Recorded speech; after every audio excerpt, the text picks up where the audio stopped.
ಮಂಗಳೂರಿನ ಉಳ್ಳಾಲದಲ್ಲಿ ಗುಡ್ಡ ಕುಸಿದು ದೊಡ್ಡ ದುರಂತವೇ ನಡೆದು ಹೋಯಿತು. ಅದರ ಬಗ್ಗೆ ಹೇಳ್ತಾ ಇದ್ವಿ. ಜೊತೆಗೆ ಮಗು ಆರುಷ್ನನ್ನ ರಕ್ಷಣೆ ಮಾಡಲಾಗಿತ್ತು ಅಂತ ಕೆಲ ನಿಮಿಷಗಳ ಹಿಂದೆ ಹೇಳಿದ್ವಿ. ಆದ್ರೆ ಆ ಮಗು ಬದುಕುಳಿಲಿಲ್ಲ. ರಕ್ಷಣೆ ಮಾಡಿದಂತ ಆರುಷ್ ಕೂಡ ಅಸುನೀಗಿದ್ದಾನೆ ಅನ್ನೋದು ಗೊತ್ತಾಗ್ತಾ ಇದೆ. ಚಿಕಿತ್ಸೆ ಫಲಿಸದೆ 1 ವರ್ಷದ ಆರುಷ್ ಕೊನೆಯುಸಿರೆಳೆದಿದ್ದಾರೆ. ಆಸ್ಪತ್ರೆಗೆ ಸಾಗಿಸಲಾಗ್ತಾ ಇತ್ತು. ಮಾರ್ಗ ಮಧ್ಯೆ ಕೊನೆಯುಸಿರೆಳೆದಿದ್ದಾರೆ. ಆಂಬ್ಯುಲೆನ್ಸ್ನಲ್ಲಿ ಮಗು ಕೊನೆಯುಸಿರೆಳೆದಿದೆ. ಆರುಷ್ ಅವರನ್ನ ರಕ್ಷಣೆ ಮಾಡಲಾಗ್ತಾ ಇತ್ತು. ಅಮ್ಮನ ಮಡಿಲಲ್ಲಿ ಗಂಟೆಗಳವರೆಗೆ ಇದ್ರು. ನೀವು ದೃಶ್ಯದಲ್ಲಿ ಗಮನಿಸ್ತಾ ಇದ್ದೀರಲ್ಲ, ಇದೇ ಮಗು ತಾಯಿಯ ತೋಳಿನಲ್ಲಿ ಕಿರ್ಚಾಡ್ತಾ ಇತ್ತು, ಅಳ್ತಾ ಇತ್ತು. ಯಾವುದರ ಪರಿವೂ ಇರಲಿಲ್ಲ. ಈ ಮಗುವನ್ನ ರಕ್ಷಣೆ ಮಾಡಲಾಗಿತ್ತು. ಆರುಷ್ ಅಂತ ಈ ಮಗುವಿನ ಹೆಸರು. ರಕ್ಷಣೆ ಮಾಡಿ ಆಸ್ಪತ್ರೆಗೆ ಸಾಗಿಸುವಂತ ಮಾರ್ಗ ಮಧ್ಯೆ ಆರುಷ್ ಕೊನೆಯುಸಿರೆಳೆದಿದ್ದಾರೆ. ಎಂತ ದುರ್ದೈವ ನೋಡಿ ಕುಟುಂಬದ್ದು. 6 ಜನರ ಪೈಕಿ 2ರನ್ನ ಹೊರತುಪಡಿಸಿ ಎಲ್ಲರನ್ನ ರಕ್ಷಣೆ ಮಾಡುವಂತ ನಿಟ್ಟಿನಲ್ಲಿ ಕಾರ್ಯಾಚರಣೆ ಆಗ್ತಾ ಇತ್ತು. ಆದ್ರೆ ಈಗ ರಕ್ಷಣೆ ಮಾಡಿದಂತ ಮಗು ಕೂಡ ಅಸುನೀಗಿದೆ. ದೃಶ್ಯದಲ್ಲಿ ನಾವು ಗಮನಿಸ್ತಾ ಇದ್ರೆ ಆಟವಾಡದ ರೀತಿಯಾಗಿ ಕಾಣಿಸ್ತಾ ಇತ್ತು. ಅವಾಗವಾಗ ಅಳ್ತಾ ಇತ್ತು. ಅಮ್ಮನ ಮಡಿಲಲ್ಲಿ ಸೇಫ್ ಆಗಿರೋ ರೀತಿಯಾಗಿ ಭಾಸವಾಗ್ತಾ ಇತ್ತು. ಗಂಟೆಗಳವರೆಗೆ, ಸುಮಾರು 10 ಗಂಟೆಗಳಿಂದ ಈ ಕಾರ್ಯಾಚರಣೆ ನಡೀತಾ ಇದೆ. ಒಂದ್ ಕಡೆ ತಾಯಿಯನ್ನ ರಕ್ಷಣೆ ಮಾಡೋದಕ್ಕೆ SDRF, NDRF ತಂಡ ನಿರಂತರವಾಗಿ ಕಾರ್ಯಾಚರಣೆ ಮಾಡ್ತಾ ಇದ್ದಾರೆ. ಜಡಿ ಮಳೆ ಸುರಿತಾ ಇದೆ. ಈ ನಡುವೆನೂ ಕೂಡ ಕಾರ್ಯಾಚರಣೆ ಸಾಗ್ತಾ ಇದೆ. ಅಷ್ಟು ಸುಲಭದಾಗಿರ್ಲಿಲ್ಲ. ನಮ್ಮ ಪ್ರತಿನಿಧಿ ದೃಶ್ಯ ಸಮೇತವಾಗಿ ವಿವರಿಸ್ತಾ ಇದ್ರು ಅಲ್ಲಿಯ ಪರಿಸ್ಥಿತಿ ಹೇಗಿತ್ತು ಅಂತ. ತಾಯಿ ಅಶ್ವಿನಿಗೆ ಈಗ ಮತ್ತೊಂದು ಆಘಾತ. ಒಂದು ಮಗು ಉಳಿಯಿತು ಅನ್ನುವಷ್ಟರಲ್ಲಿ ಆರುಷ್ ಕೂಡ ಅಸುನೀಗಿದ್ದಾರೆ ಅನ್ನೋದು ಗೊತ್ತಾಗ್ತಾ ಇದೆ. ಪ್ರಾಣವನ್ನ ಪಣಕ್ಕಿಟ್ಟು ಆರುಷ್ನನ್ನ ತಾಯಿ ಕಾಪಾಡಿದ್ರು. 9 ಗಂಟೆಗಳವರೆಗೆ ತಮ್ಮ ಮಡಿಲಿನಲ್ಲಿ ಇಟ್ಕೊಂಡು ರಕ್ಷಣೆ ಮಾಡಿದ್ರು. ಯಾವಾಗ ಸ್ಥಳೀಯರು ಹೋಗ್ತಾರಲ್ಲ, ಆಸಿಫ್ ಅಂತ ಅಲ್ಲಿಯ ಸ್ಥಳೀಯರು, ಆಸಿಫಣ್ಣ ಮಗುವನ್ನ ಎತ್ಕೊಳ್ಳಿ, ನಾನ್ ಹೇಗೋ ಇರ್ತೀನಿ, ಮಗುವನ್ನ ಕಾಪಾಡಿ ಅಂತ ಕೇಳ್ಕೊಂಡಿದ್ರು. ಅಂತದ್ರಲ್ಲಿ ಈಗ ಉಳಿದಿದ್ದಂತ ಮಗು ಕೂಡ ಅಸುನೀಗಿದೆ ಅಂದ್ರೆ ಆ ತಾಯಿಗಿನ್ ಹೇಗಾಗಬೇಡ, ತಾನ್ ಏನಾದ್ರೂ ಆಗ್ಲಿ. ಆಮೇಲೆ ಅಲ್ಲಿ ಮೂಲಗಳ ಮಾಹಿತಿಯ ಪ್ರಕಾರ ಕಾಲಿನ ಭಾಗಕ್ಕೆ ಸಿಕ್ಕಾಪಟ್ಟೆ ಏಟಾಗಿದೆ ತಾಯಿಗೆ ಅನ್ನೋದು ಗೊತ್ತಾಗ್ತಾ ಇದೆ.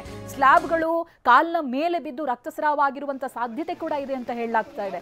ಅಂತ ನೋವಿನಲ್ಲೂ ಕೂಡ, ತನ್ನ ಪ್ರಾಣವೇ ಹೋಗ್ತಾ ಇರುವಂತ ಸಂದರ್ಭದಲ್ಲೂ ಕೂಡ ಮಗುವನ್ನ ತೋಳಿನಿಂದ ಗಟ್ಟಿಯಾಗಿ ಬಿಗಿದಪ್ಪಿಕೊಂಡು ಅಲ್ಲಿ ಹೋಗ್ತಿದ್ದವರಿಗೆ, ನೋಡಿದವರಿಗೆ ದಯವಿಟ್ಟು ನನ್ನ ಮಗುನ ರಕ್ಷಣೆ ಮಾಡಿ ಅಂತ ಕೇಳ್ತಿದ್ದಂತ ತಾಯಿಗೆ ಇದು ಮಹಾ ಆಘಾತ, ಸಹಿಸಲಾಗದಂತ ನೋವು. ನಮ್ಮ ಪ್ರತಿನಿಧಿ ಪೃಥ್ವಿ ಲೈವ್ ನಲ್ಲಿ ಜಾಯ್ನ್ ಆಗ್ತಾ ಇದ್ದಾರೆ. ಪೃಥ್ವಿ, ಬೆಳಗಿನಲ್ಲೂ ಕೂಡ ಅಲ್ಲಿಯ ಸ್ಥಿತಿಯನ್ನ ವಿವರಿಸ್ತಾ ಇದ್ರಿ. ನಿಜಕ್ಕೂ ಇದು ಆ ತಾಯಿ ಅದು ಹೇಗೆ ಸಹಿಸ್ಕೊಳ್ತಾರೆ ಅಂತ. ಗಂಟೆಗಳವರೆಗೆ ಆ ಮಗುವನ್ನ ಕಾಪಾಡಿ ಇದೀಗ ಆಂಬ್ಯುಲೆನ್ಸ್ ನಲ್ಲಿ ಕರ್ಕೊಂಡು ಹೋಗ್ತಾ ಇರ್ಬೇಕಾದ್ರೇನೆ ಅಸುನೀಗಿದೆ ಅನ್ನೋದು ಗೊತ್ತಾಗ್ತಾ ಇದೆ. ಅದರ ಆರೋಗ್ಯ ಸ್ಥಿತಿ ಯಾವ ರೀತಿಯಾಗಿತ್ತು, ಏನೇನು ಡೀಟೇಲ್ಸ್ಗಳು ಸಿಗ್ತಾ ಇದೆ, ಜೊತೆಗೆ ಮತ್ತೊಂದು ಕಡೆ ಕಾರ್ಯಾಚರಣೆ ಹೇಗೆ ಸಾಗ್ತಾ ಇದೆ ಪೃಥ್ವಿ?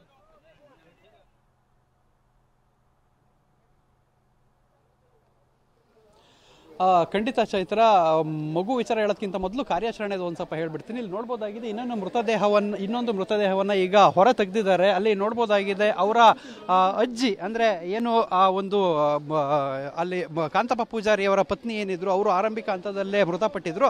ಅವರ ಮೃತದೇಹ ಇವಾಗ ಹೊರ ತೆಗೆದಿರುವಂಥದ್ದು. ಅವರು ಡೆತ್ ಆಗಿದ್ದಾರೆ ಅಂತ ಹೇಳಿ ಆರಂಭಿಕ ಹಂತದಲ್ಲೇ ಗೊತ್ತಾಗಿತ್ತು. ಆದರೆ ಬದುಕಿರೋರ ಕಾರ್ಯಾಚರಣೆಯನ್ನು ಫಸ್ಟ್ ಮುಗಿಸ್ಬಿಟ್ಟು ಆನಂತರ ಈ ಒಂದು ಮೃತದೇಹವನ್ನು ಹೊರಗಡೆ ತೆಗೆಯುವಂಥ ಕೆಲಸಕ್ಕೆ ಈ ಒಂದು NDRF ಮತ್ತು SDRF ಸಿಬ್ಬಂದಿಗಳು ಮುಂದಾಗಿದ್ದಂಥದ್ದು. ಸದ್ಯಕ್ಕೆ ಅವರ ಮೃತದೇಹವನ್ನು ಈಗ ಹೊರಗಡೆ ತೆಗೆಯಲಾಗಿದೆ. ಅಂದರೆ ಏನು ಆರಂಭಿಕ ಹಂತದಲ್ಲಿ ಈ ಒಂದು ಕುಸಿತ ಉಂಟಾಯಿತು, ಗುಡ್ಡ ಕುಸಿತ ಉಂಟಾಯಿತು. ಆ ಗುಡ್ಡ ಕುಸಿತ ಉಂಟಾದಂತಹ ಸಂದರ್ಭದಲ್ಲಿ ಅವರು ಆರಂಭಿಕ ಹಂತದಲ್ಲಿ ಆ ಒಂದು ಪ್ರೇಮ ಪೂಜಾರಿ ಇದ್ದಾರೆ, ಅವರು ಮೃತಪಟ್ಟಿದ್ರು. ಈಗ ಅವರ ಮೃತದೇಹ ಹೊರಗಡೆ ತೆಗೆದಿರುವಂಥದ್ದು. ಸೊ ಇಲ್ಲಿ ನಿಜಕ್ಕೂ ಇದೊಂದು ಭಾರಿ ಮನಕಲುಕುವ ದುರ್ಘಟನೆ ಅಂತಲೇ ಹೇಳ್ಬೋದು. ಯಾಕೆಂತ ಹೇಳಿದರೆ 2 ಮಕ್ಕಳು ಕೂಡ ಈಗ ಸಾವನ್ನಪ್ಪಿರುವಂಥದ್ದು. ಏನು ಆರುಷ್ ಇಬ್ಬರು ಮಕ್ಕಳುಗಳು ಕೂಡ ಈಗ ಮೃತಪಟ್ಟಿರುವಂಥದ್ದು.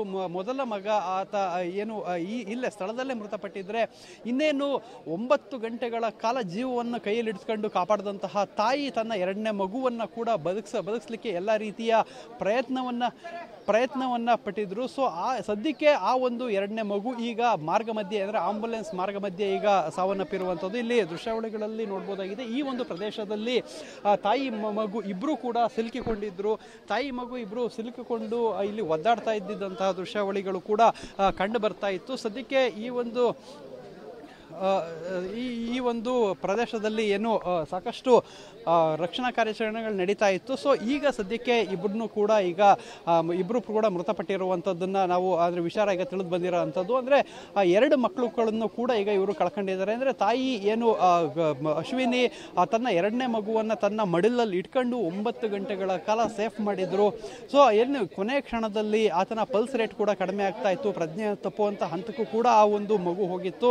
ಆ ಕೊನೆಗೂ ಕೂಡ ಆತನ ರಕ್ಷಣಾ ಕಾರ್ಯಾಚರಣೆಯನ್ನು ಮಾಡಿದ ಬಳಿಕ ಆತನ ಕರೆದುಕೊಂಡು ಆಂಬುಲೆನ್ಸ್ ಮೂಲಕ ಹೋಗ್ತಾ ಇದ್ದು. ಅಂದರೆ ಮಂಗಳೂರಿನ ದೇರಳಕಟ್ಟೆಯಲ್ಲಿರುವಂತಹ KS ಹೆಗ್ಡೆ ಮೆಡಿಕಲ್ ಕಾಲೇಜ್ ಏನಿದೆ, ಸೊ ಅಲ್ಲಿಗೆ ಕರೆದುಕೊಂಡು ಹೋಗುವಂಥ ಸಂದರ್ಭದಲ್ಲಿ ಮಾರ್ಗ ಮಧ್ಯೆನೇ ಈಗ ಮೃತಪಟ್ಟಿರುವಂಥದ್ದನ್ನು ಆಸ್ಪತ್ರೆಯ ಮೂಲಗಳಿಂದ ಕೂಡ ಈಗ ಕನ್ಫರ್ಮೇಷನ್ ಅನ್ನು ಮಾಡಿರುವಂಥದ್ದು. ಅಂದರೆ ಅವರೇ ದೇರಳಕಟ್ಟೆಯ KS ಹೆಗ್ಡೆ ಆಸ್ಪತ್ರೆಯ ಸಿಬ್ಬಂದಿಗಳು ಇಲ್ಲಿ ಮುಖಾಂ ಹೂಡಿದ್ರು.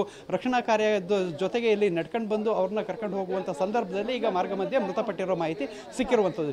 ಪೃಥ್ವಿ ಹಾಗೆ ಸಂಪರ್ಕದಲ್ಲಿ ಇದಕ್ಕೆ ಸಂಬಂಧಪಟ್ಟಾಗ ಇನ್ನೊಂದಷ್ಟು ವಿಚಾರಗಳು ಗೊತ್ತಾಗ್ತಾ ಇದೆ. ಮಕ್ಕಳ ಸಾವಿನ ಸುದ್ದಿ ಇನ್ನೂ ಕೂಡ ತಾಯಿಗೆ ತಿಳಿದಿಲ್ಲ. ಮಕ್ಕಳು ಬದುಕಿದ್ದಾರೆ ಅಂತಾನೆ ತಾಯಿ ಅನ್ಕೊಂಡಿದ್ದಾರೆ. ಆ ಭರವಸೆಯಲ್ಲೇ ಚಿಕಿತ್ಸೆಯನ್ನ ಪಡಿತಾ ಇದ್ದಾರೆ ತಾಯಿ. ನನ್ನ ಮಕ್ಕಳು ಎಲ್ಲಿ ಅಂತ ಕೇಳ್ತಾ ಇದ್ದಾರೆ. ಇಬ್ರು ಮಕ್ಕಳು ಕೂಡ ಅಸುನೀಗಿರುವಂತ ವಿಚಾರ ತಾಯಿಗೆ ಇನ್ನೂ ಗೊತ್ತಿಲ್ಲ. ದುರಂತದಲ್ಲಿ ಇಬ್ರು ಮಕ್ಕಳು ಕೂಡ ಸಾವನ್ನಪ್ತಾರೆ. ಸ್ಥಳೀಯರು ಯಾರು ಕೂಡ ತಾಯಿಗೆ ಈ ವಿಚಾರವನ್ನ ಹೇಳಿಲ್ಲ.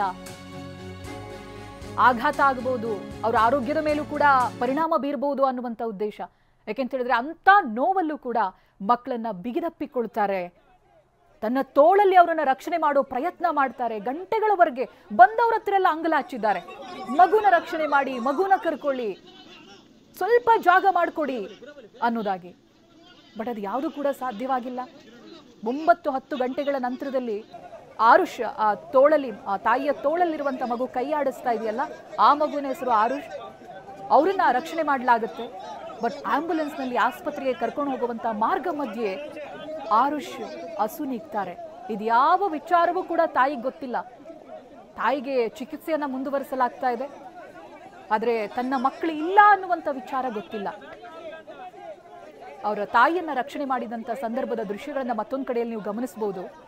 NDRF, SDRF ತಂಡ ಅವರುಗಳಿಗೆ ಸ್ಥಳೀಯರು ಕೂಡ ಸಾಥ್ ಕೊಡ್ತಾ ಇದ್ದಾರೆ. ಬೆಳಗ್ಗಿನಿಂದ ಕೂಡ ಸ್ಥಳೀಯರು ಬಂದಿರುವಂಥ ರಕ್ಷಣಾ ತಂಡಗಳ ಜೊತೆಗೆ ನಿಂತು ಅವ್ರಿಗೆ ಸಹಾಯ ಮಾಡ್ತಾ ಹೇಗಾದ್ರೂ ಬದುಕಿಸ್ಲೇಬೇಕು ತಾಯಿ ಮಕ್ಕಳನ್ನ ಅಂತ ಹೋರಾಡ್ತಾ ಇದ್ದಾರೆ. ಬಟ್ ಇದು ನಿಜಕ್ಕೂ ಅಲ್ಲಿ ನೆರೆದಿರುವವರಿಗೆ, ನೋಡುವಂಥವರಿಗೆ ಕರುಳು ಚುರುಕನ್ನುವಂಥ ದೃಶ್ಯ. ಆ ಪುಟ್ಟ ಮಗು ಯಾವ ಪರಿವೂ ಇಲ್ಲದೇನೆ ತನ್ನ ಜೀವಕ್ಕಿಂತ ಕಂಟಕ ಇದೆ, ಯಾವುದರ ಪರಿವೂ ಇಲ್ಲ. ಕಾರಣ ತಾಯಿಯ ತೋಳು, ತಾಯಿಯ ತೋಳಿನ ಆಶ್ರಯ ಅದೆಲ್ಲವನ್ನ ಕೂಡ ಮರೆಸುತ್ತೆ. ಆಮೇಲೆ ಈ ರೀತಿಯಾಗಿ ಕಷ್ಟದಲ್ಲಿ ಇದ್ದೀವಿ ಅನ್ನೋದನ್ನ ತಿಳಿದುಕೊಳ್ಳುವಂತ ವಯಸ್ಸು ಆ ಮಗುವಿದ್ದಲ್ಲ. ಆಟವಾಡಿದ ರೀತಿಯಾಗಿ ನಮಗೆ ಕಾಣಿಸುತ್ತೆ. ಒಮ್ಮೊಮ್ಮೆ ಅಳ್ತಾ ಇತ್ತು ಮಗು. ಇನ್ನು ಬದುಕೇ ಬಿಡ್ತು ಅಂತ ಅಂದ್ಕೊಂಡ್ವಿ. ಯಾವಾಗ ರಕ್ಷಣಾ ಕಾರ್ಯಾಚರಣೆಯ ಸಿಬ್ಬಂದಿ ಹೋಗಿ ಮಗುವನ್ನ ಅಲ್ಲಿಂದ ಎತ್ತುತ್ತಾರಲ್ಲ, ಅಂತ ಒಂದು ಇಕ್ಕಟ್ಟಿನ ಸ್ಥಳದಿಂದ ಮಗುವನ್ನ ಎತ್ಕೊಂಡು ಹಾಸ್ಪಿಟ್ಲಿಗೆ ಸಾಗಿಸುವಂತ ಪ್ರಯತ್ನ ಮಾಡ್ತಾರಲ್ಲ, ಅಲ್ಲಿಗೆ ಈ ಮಗು ಬದುಕ್ಬಿಡ್ತು, ಎಲ್ಲ ಸರಿ ಹೋಯ್ತು ಅನ್ನುವಷ್ಟರಲ್ಲಿ ಆಸ್ಪತ್ರೆಯ ಮಾರ್ಗ ಮಧ್ಯೆ ಮಗು ಸಾವನ್ನಪ್ಪಿರುವಂತ ವಿಚಾರ ಗೊತ್ತಾಗ್ತಾ ಇದೆ. ಪೃಥ್ವಿ ಈ ಬಗ್ಗೆ ಇನ್ನಷ್ಟು ಡೀಟೇಲ್ಸ್ ಅನ್ನ ಕೊಡ್ತಾರೆ. ಪೃಥ್ವಿ, ಅವಾಗಲೇ ನೀವು ಅಲ್ಲಿ ರಕ್ಷಣಾ ಕಾರ್ಯಾಚರಣೆ ಬಗ್ಗೆ ವಿವರಿಸ್ತಾ ಇದ್ರಿ, ಏನಾಗ್ತಾ ಇದೆ ಅನ್ನೋದನ್ನ ಹೇಳ್ತಾ ಇದ್ರಿ. ನೀವು ಬಹಳ ಹತ್ತಿರದಿಂದ ಈ ಘಟನೆಯನ್ನ ನೋಡಿರೋದ್ರಿಂದ ಆರುಷ್ ಅನ್ನುವಂತ ಮಗುವನ್ನ ಇಕ್ಕಟ್ಟಿನ ಸ್ಥಳದಿಂದ ತೆಗಿತಾರಲ್ಲ, ಸಿಲುಕಿರುವಂತ ಮಗುವನ್ನ. ಬೆಳಿಗ್ಗೆ ಮಗು ಸಹ ಮಾತಾಡ್ತಿತ್ತು ನನ್ನ ಹತ್ರ, ತಾಯಿ ಸಹ ಮಾತಾಡ್ತಿದ್ದು, ಇಬ್ರು ಸಹ ಚೆನ್ನಾಗಿ ಮಾತಾಡಿದ್ರು ಸರ್. ನೀರು ಕೊಟ್ಟೆ, ನಾನು ಮಗುವಿಗೆ ನೀರು ಕೊಟ್ಟೆ, ಮಗಿನ ಮುಖ ಒರೆಸಿದೆ, ತಾಯಿಗೆ ನೀರು ಕೊಟ್ಟೆ. ಅದು ಹೋಗ್ಲಿಕ್ಕಾದ್ರೆ ಸ್ವಲ್ಪ ಒಂದು ಹೊಟ್ಟೆ ತೆಗೆದರು ಇಲ್ಲಿ ಅನ್ನ ಪಡೆದ ಅವರು ಹೊಟ್ಟೆ ಮಾಡಿಕೊಟ್ಟು ಅದು ಒಳಗಡೆ ಹೋಗಿ ನೀರು ಕೊಟ್ಟೆಲ್ಲ ಬರುವಾಗ ನಾನು ಚೆಂದ ಮಾತಾಡಿದ್ರು ಸರ್ ಇಬ್ಬರು ಸಹ.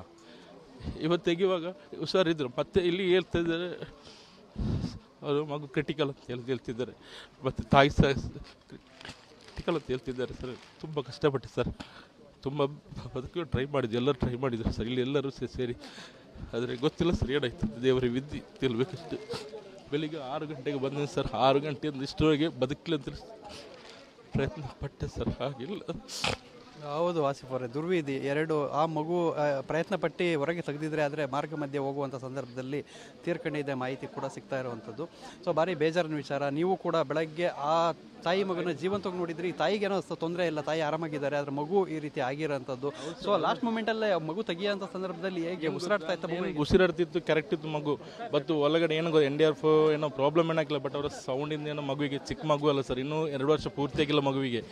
ಆ ಮಗು ಏನೋ ಸೌಂಡ್ ಸ್ಕೇಲ್ ಏನೋ ಹಾರ್ಟ್ ಏನು ಹೇಳೋಕ್ಕಾಗಲ್ಲ ಸರ್ ನಮಗೆ.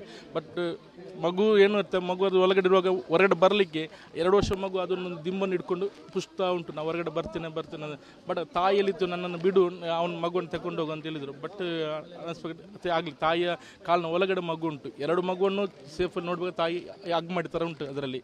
ಅದೇ ತಾಯಿ ಸೊಂಟನ ಕೆಳಗಡೆ ಏನು ಗೋಟೇಜಲ್ಲಿ ಕಪ್ಪಡು ಬಿದ್ದಿತ್ತು, ಮತ್ತೊಂದು ಮಗು ಸ್ಪಾಟಲ್ಲಿ ಹೋಗಿತ್ತು, ಒಂದು ಮಗು ನನ್ನ ಹತ್ರ ಮಾತಾಡಿ ನೀರನ್ನು ಕೇಳಿತ್ತು, ಮತ್ತು ಮುಖಕ್ಕೆ ನೀರು ಹಾಕಿ ಆರಾಮ ಇತ್ತು ಸರ್.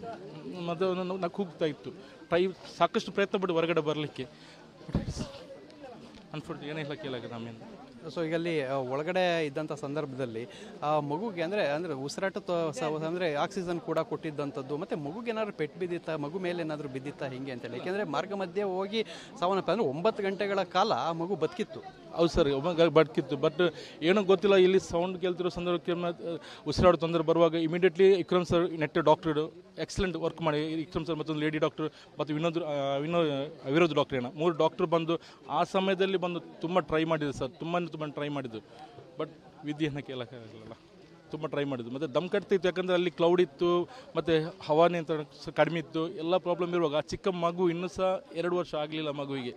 ಆ ಮಗು ಆ ಪರಿಸ್ಥಿತಿಯಲ್ಲಿ ಇಷ್ಟು ಕ್ಲೌಡ್ ಇರುವಾಗ ಆಕ್ಸಿಜನ್ ಇರಲಿಲ್ಲ. ಬಟ್ ಡಾಕ್ಟ್ರು ಅಲ್ಟಿಮೇಟ್ ಟ್ರೈ ಮಾಡಿದ್ದಾರೆ ಸರ್, ತುಂಬ ಟ್ರೈ ಮಾಡಿದ್ದಾರೆ ಡಾಕ್ಟರ್ ಅವರು. ಬಟ್ ಏನು ಮಾಡೋಕ್ಕಾಗಲ್ಲ. ಸೊ ಡಾಕ್ಟರ್ ವಿಕ್ರಮ್ ಅಂತೇಳಿ ಅವರು ಕೂಡ ಒಳ್ಳೆ ಸ್ಪೆಷಲಿಸ್ಟ್, ಅವರೇ ಕೂಡ ಬಂದಿದ್ದರು.